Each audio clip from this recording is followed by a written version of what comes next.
Hello everyone, I'm Cassandra, this is Mom, and we are Millennial and Mom, and here we are today, this glorious Wednesday night, to talk about Married at First Sight, Season 12, Episode 8, Face to Face. And before we even get into this episode, all I have to say is, it was a given what I thought it was going to give. Oh yeah? It just didn't do nothing for me. It was like, why? I can't say that for me, with all the previews and the hoopla adding up to it. I just thought there would be more bang for your buck. It didn't give what it was supposed to be gave. That's what I was talking about. Okay. So I want to know what your bang for your buck is later on with the episode. So just moving forward, we see everyone basically waking back up. And I was surprised to see Vincent waking back up all bright-eyed and bushy-tailed in bed with Brianna. I was surprised too, because when he got his backpack last week, I thought he was going back home, but clearly he said he just went as far as to the carport or the parking lot and came back in because he's like, you know what? I'm married now. I can't do stuff like this. Well, I'm happy he had that realization. And Brianna, once again, is still like, what caused you to feel disrespected? Because I just knew you spilled the champagne on you. You was laughing. I was laughing. I made a little joke. And then it just went south from there. She was like, I wasn't laughing at you. Basically, I was laughing with you. So what was like the issue? And before you touched on that, Mom, I just thought it was kind of, once again, interesting that he was saying, in his confessional, because he never really says everything he wants to Brianna face to face. It's always in the confessional. He was like, I shouldn't have to tell you what words you're saying are disrespectful. Like, you should already know. I'm like, well, maybe you should have said that to Brianna. But maybe he did. He said, I shouldn't tell you what's disrespectful all the time. Well, that's what he said. But again, they're new. They're still getting to know each other. Maybe you should have that conversation the first time when production left. Remember with that comment? Well, I guess everything's all for the good for now. So we move on to Eric and Virginia, and I guess Virginia has a wedding that she went to for 4 days. And I'm like, what wedding takes 4 days? Just like her wedding, the pre-party, the bachelorette, the wedding, and then recover the next day and come on home. But what I want to know is, since she left for 4 days to go to a wedding, Eric is not like, it's not like he's gone on his job being a pilot. He's at home watching the dogs. How come he didn't go too? Maybe it wasn't a +1. It's still COVID. But you already know she wanted her space because she thinks Eric already does too much. But I thought it was kind of cute that him and Ryan kind of met up with the dogs. And Eric was like, I'm going to be here for her. She wants me to take care of the dogs. I'll take care of the dogs. And I thought it was a little cute scene with Eric and Ryan. We got to know just a little bit more about Ryan. It was cute, but it was cute how they met up, like walking their wives' dogs.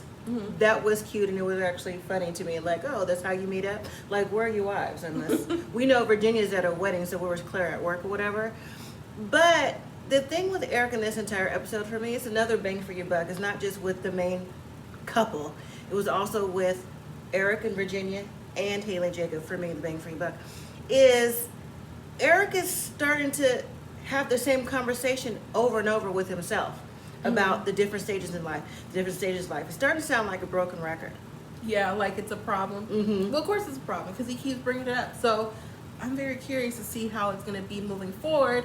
But then we get to this part of the episode that I wasn't expecting. When Chris meets up with 2 of his fellow pastor friends, even though he's not a pastor anymore, just to basically kind of touch bases with them, let them know everything that's going on and stuff like that. And breaking it down piece by piece, basically the pastors were both like, how's it going with Paige? Well, you hit a diamond right there. She's a good thing you got going on. Pastor Dwight and Michael, I don't know if Michael was a pastor, but Dwight was, because he's the one who officiated it. But I was surprised, just like you, that Chris actually met up with them beforehand. Because I've noticed that Chris, he talks a lot about his grandmother being such an influential person in his life. I'm surprised, like maybe we didn't see a phone call with his grandma, because remember last week she helped pray for him, remember? And all this other stuff, so he had to come back around to Jesus moment. But Pastor Dwight and Michael, they're like, what happened now? And then they jump to the scene. I know I cut you off, my fault. They jumped to the scene like 21 days ago, like when he was counseling Chris about, you need to make sure that you're moving forward without baggage. Make sure this is what you want to do. And I'm thinking, see, you already knew what was going on then. Well, going back to the scene, they were basically uplifting Paige, saying, you have a good thing. They were even betting on, maybe they're already having twins already. But when he dived into, like, when she was walking down the aisle, I wasn't really attracted to her. But then, I was like, maybe I'll be attracted to her if we had sex a few times. And then that didn't happen. That's when you could see their faces going from to, right. like, are you serious? And then he moved on to, like, then, a few days later, I found out the ex was pregnant. So I just want to give my all to being the father for my ex and the child and not be with Paige anymore. And they were like, this is not how a marriage is supposed to work before God. This is not how this works. That's not how any of this works, right? Basically, but he was like so cut off as soon as they were kind of like berating him a little bit, because they were trying to get through his head, this is not what you're supposed to be doing. You came in this process to do this process, and now all of a sudden you don't want to do it because your ex is still having a child. I mean, you could still be a married man and take care of your child too. But Chris was on his phone and all that stuff because he didn't want to hear what they were saying anymore. And if I was the pastors, I would have stopped right there. I would be like, so if you're going to be on your phone the whole time, why are we here trying to listen to you give you advice? Because we're not saying what you want? Well, Chris's immaturity level grows higher and higher and higher with each episode. Yes, it does. It just does. I mean, he cuts off, he pretends like he's doing something, whether he is or isn't. It shows Chris is a 16-year-old, or was he 26, 27? He's a 26-year-old with a 16-year-old mind. Like, he just got older with time. His maturity level got stuck whenever he was 16, 17, because that's where he's at. Moving on. Yes, because we have more about him later. We see Haley meet up with her friend Lauren. Now, Lauren at the wedding kind of seemed like she wasn't really here for it. But this episode, when she was listening to Haley basically say all the things that she doesn't like about Jake, like he's from the 80s, he dresses weird and all that other stuff. We had excitement at the wedding, but it just went downhill. And she was like, well, is there something else besides all that? Because it doesn't really seem like there's much going on besides you don't like how he dresses. And then she gets into the point of, well, he kind of claimed that I have a boyfriend because I wasn't feeling him like I did and all this other stuff. And she was like, well, where is the communication now? Because you have to work on this if you really want to be committed with this. I was surprised that Haley told her friend what was happening the way it happened. Lauren, I thought she would have been more like, tag team, because prior to they got married, she was like, girl, that's not how it is. But she was a little bit more receptive to what was actually going on, like trying to get Haley to see the deeper root of the things. And I still say Haley should still apologize to Jacob as well. Oh, you think one way, I think another way about that. We also see Eric meet up with his friend Brandon, and this is something that I've been trying to hint at, but I wasn't really too sure, because Eric is pretty much having this conversation with Brandon like, we're doing so well, everything's going good, but it's just that party girl aspect that I'm just not feeling, because she wants to hang out, she wants to drink with their guy friends and all this other stuff. She's just in another stage in life than I am. And his friend is like, that's all fine and dandy that you guys are at different stages and you guys can work through it, but there's such thing as trying to be a coach for someone. Like, don't coach her, don't try to pretty much daddy her, be her partner in that situation. I don't think Eric knows how to do that, and I don't think Eric wants to do that. And if I was Eric, I wouldn't want to do it either, because again, that broken record thing keeps coming up. Different stage, this and that. I mean, that's just what he's been saying. He knows that. I think Eric really needs to make a firm decision. I also think that Eric needs to call in a counselor to talk about this issue. It's Because the fact that they have to call in for me. that's true. Because it's not going to get any better, Because especially Virginia doesn't want to. and especially when we see their friends come around. So Well, then we also see Vincent meet up with his friend Jalen, and I'm so happy about Jalen. He is my boy this episode because he wanted to know what happened with Vincent and Brianna. How is everything, you know, expounding upon. yeah, but Vin started talking about, we get along well. We're I was just about to get attractive. into that. Everything he usually says in the beginning. Right. Everything's going great, sunshines and rainbows. But there was this incident with the champagne I had on my shirt, and she was like, "That's so Vinny of me," and I felt disrespected. And his friend was just like chuckling. He was like, "Are you serious?" Mm-hmm. So is that something that made you leave? He's like, "Yeah, that made me leave." But when the friend said, so, like you said, so did you leave or did you walk out or whatever? See, the friend already knew. That's clearly what Vinny does. That's his MO. Vinny has clearly walked out of a situation before where his friend actually brought it up first. Probably for less. That was interesting. But his friend was like, you have a good thing going on. Don't mess this up. Don't be in your head so much because, though you probably thought she was being disrespectful, did you ever take a step back and think, maybe she was just joking with you like I was trying to hint at last week? And he was like, maybe I didn't think about that. Yeah, but some people can't take a joke. They're too in their own way to take a joke about anything. So maybe that's Vinny too. Clearly it was. And then we also see later on in the episode the girls meet up and the guys meet up, but it was just pretty much Brianna, Clara, and Haley. They weren't really talking about anything. No. If you ask me, they could have cut this whole scene out. It was a quick scene. The only thing I really got from it is Clara wants more from Ryan. Mm-hmm. Brianna is doing well with Vincent, and Haley is working on her marriage. So with she Jake. says. And then for the guys were kind of shading their wives a little bit, talking about they drink a little bit too much, except for Brianna. I was like, just because y'all don't do that doesn't mean they do too much, except for Virginia. But Virginia does too much. I don't think they were necessarily being shady. I think the men were being a little bit more honest, a little bit more open, because the women were just giving surface level things, you know what I'm saying, to them versus they did to their friends and family, versus the men were more open. But Jacob, I'm starting to be Team Jacob on this one. He's opening up more. He's saying what it is that he's looking for and hoping for with Haley.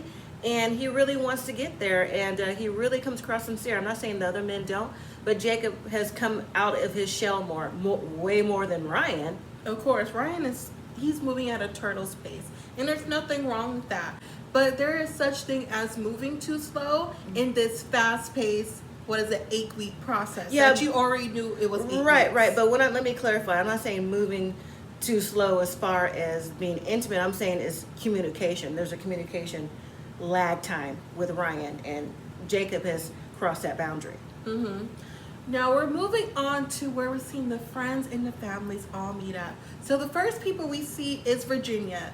Virginia is back from the wedding, and everything's pretty much set up for Virginia when her friends come over, but there was something in that conversation that struck me like, and that was, he was talking, Eric, about their communication when she was gone. He was like, I didn't want you to check in around the clock, just every hour or two. That's kind of manageable, right? And Virginia had this face yeah, it's manageable. Do you think that's too long or too much? I think that's too much. I mean, every hour, maybe. Or two. Whatever. Maybe I'll touch base with you in the morning and in the evening before I go to bed or something, but not every other hour. I mean, I'm in my hometown around my friends and family, so I'm as safe as I can be. It's not like I'm somewhere else. That is already a trust factor right there. So that wouldn't fly with you 1 to 2 hours? No. So do you think he's starting to be a little bit controlling? That's not even a reasonable. I don't think Eric is necessarily controlling. I never got that vibe. And I don't necessarily get the father figure vibe that some like to say. I do. I get I want Virginia to realize she's married. We're not boyfriend and girlfriend. It's like he wants to be more communicative. He wants to be more, where you going? What time you gonna be there? Just let me know, just check in. But his every hour or two is a little excessive. I think that's where the problem lies. And he knows that she is the party girl, and she said that she likes to pass out and get drunk. He's trying to avoid that, but you can't have her avoid that if that's what she's used to doing. That's true. All right, and then in the quick next scene, we see, because Paige hasn't met with any of her family members yet. Why? I don't know. Maybe they haven't shown it. We haven't seen Chris meet up with any of his family members besides the pastor people. But he calls Paige to pretty much, say what you're doing. I would like for you to come meet Mercedes, his ex-fiancé, just to have a little chit-chat, just to clear the air about things. And Paige is kind of like contemplating, like, I really don't want to do this because she doesn't see a point, but it's like, she didn't really give like a straight answer. I just want to know how he got through on the phone. Because they're still married. And she still wants to know what he's doing too. You already know. Don't try to play coy like you don't know. Moving on to Haley and Jacob and them hosting their party. I mean, it looks nice. They had some drinks ready. They had some snacks ready to go. Her friends were there. His friends were there. And, it was an okay conversation. I mean, we don't even have to spend too much time with this. I think the meetup with the friends and family went better than I thought it would go, because Jacob's at first was like a little quiet, but then he started to get into it Jacob style. You know what I'm saying? So yeah, definitely Jacob style. So I thought it went pretty well, honestly. So there was really nothing there. But when he was saying something, Haley was kind of like the don't embarrass me kind of thing, like, do you hear this? But it went well overall. Yeah, one of the things that I thought was funny was when Haley was with his friend, and his friend was like, oh, so, what do you guys have in common? She was like, we like dogs. Right, so that's about it. So next up is Eric and Virginia. She's having her guy friend show up, and we already know how Eric feels about the guy friends. He's not really excited to meet them. He's just excited to know who they are. One of Eric's friends, I think his name was Brandon or something like that, he seemed like he had a better match with Virginia than Eric did. I mean, he had his cup ready. She was offering shots. He took one. He was like, yeah, Eric needs to loosen up and be the life of the party. And, at my wedding, he was like in the back, like, oh, that's just Eric. I mean, just spilling the tea. But the thing in this scene was mostly Virginia's friends and Eric, because I'm not going to say they have an issue, but I had a feeling that Virginia already let her guy friends know what the tea was, because they all hang out together. For sure. So when one of Virginia's friends took Eric outside and was like, Virginia's a party girl, it's me and 5 other people, maybe you shouldn't be as controlling. And to me, I just knew that Eric was going to say something like, this is my wife, this is my relationship, I don't really need you to be stepping in, and she has to realize that she's married. But Eric kind of took it well, because he was like, well, what did you think about it? Eric took it better than I thought Eric should have took it, because I would have shut that whole conversation down. Because as far as I'm concerned, Virginia's guy friend is just like Virginia. First of all, he was almost 3 sheets to the wind too, talking to me, trying to give me advice, telling me maybe you come across too controlling. So clearly at the wedding, he was there too, and I'm sure Virginia spilled all the tea from the marriage, the honeymoon up until now, and what Eric wants her to do. That another 26-year-old trying to give me advice.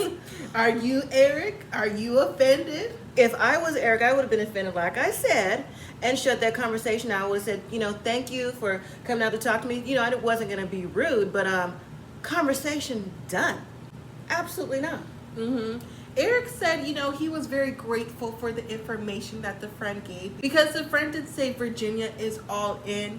But I could see this being a problem down the line. I know somewhere, maybe next week or something, he's going to bring this up, and it's going to be an issue. moving on to Claire's housewarming party. So Claire had Haley and Brianna come in replacement of her friends because they couldn't come.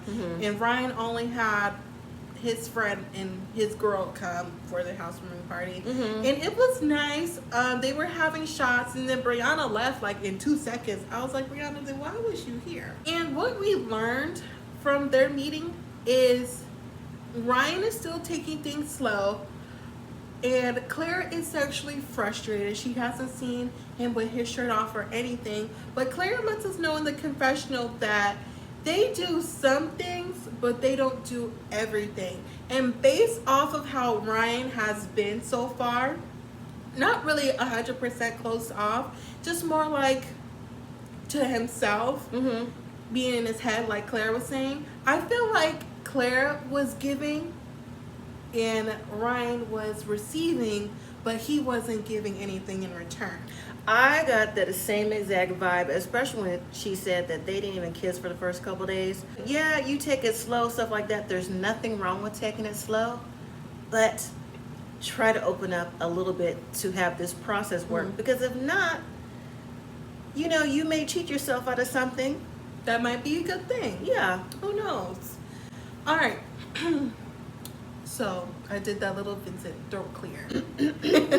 We finally get to the scene where Paige is gonna meet up with Mercedes, and it kind of feels weird saying her name like she's like really a part of the show, and Christopher for that meeting. And going into the meeting, Paige is like, she wants to take her power back from Chris. She doesn't want to have Chris have any more power over her. So that is what this meeting is for. Right. So they're sitting there, it's awkward. You would think Chris would have started the conversation because he called for the meeting, but no, Paige is the one who started the conversation.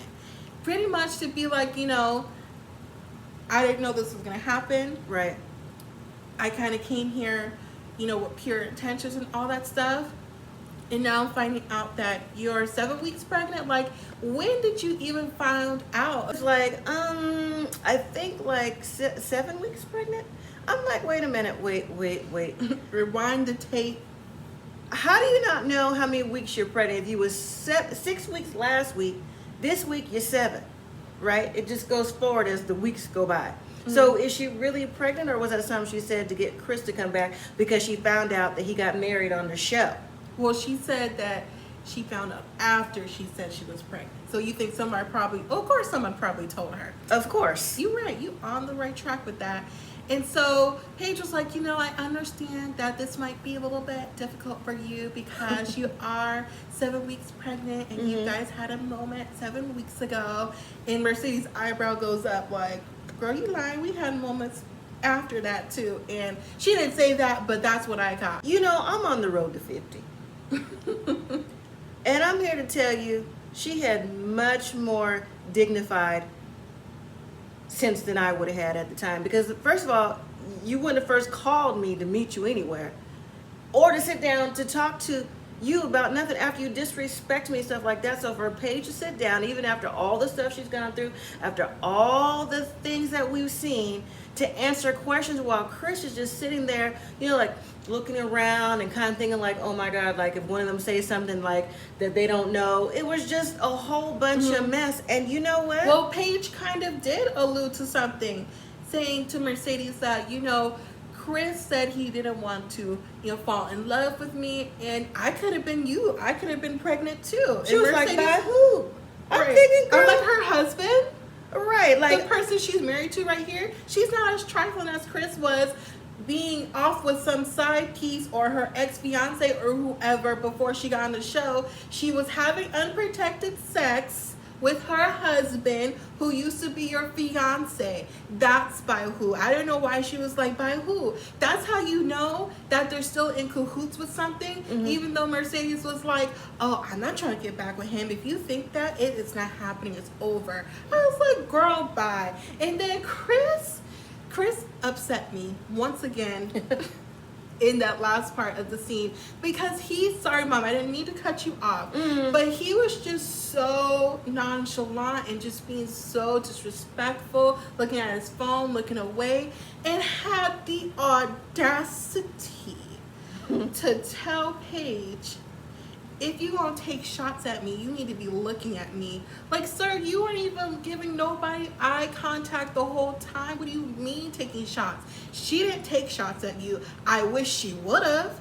I wish she did go in on you, but she didn't. She was very, very nice about everything that she was saying, very calm, cool, and collected. And he was so disrespectful. I was like, what was the whole point of this meeting? Because it didn't accomplish what you wanted to accomplish. He wasn't being nonchalant. He was being his regular, immature Lord. self. Like, okay, so they're talking about me. Now, I know I'm on camera, so I really can't say too much, but look at you. Look at you like what? Like the man you're supposed to be or the man you think you should be? That's all I got to say about that. But at the same time, Paige, I hope she really means what she says this time by getting back her power, and hopefully she got everything off her chest, because this right here is not a good look. He wants to get credit for the little bit that he was doing, when really behind the scenes the whole time he was doing something else. Now you're gonna go off and walk off and say, you know, I'm ready to eat, read the Bible, all that stuff.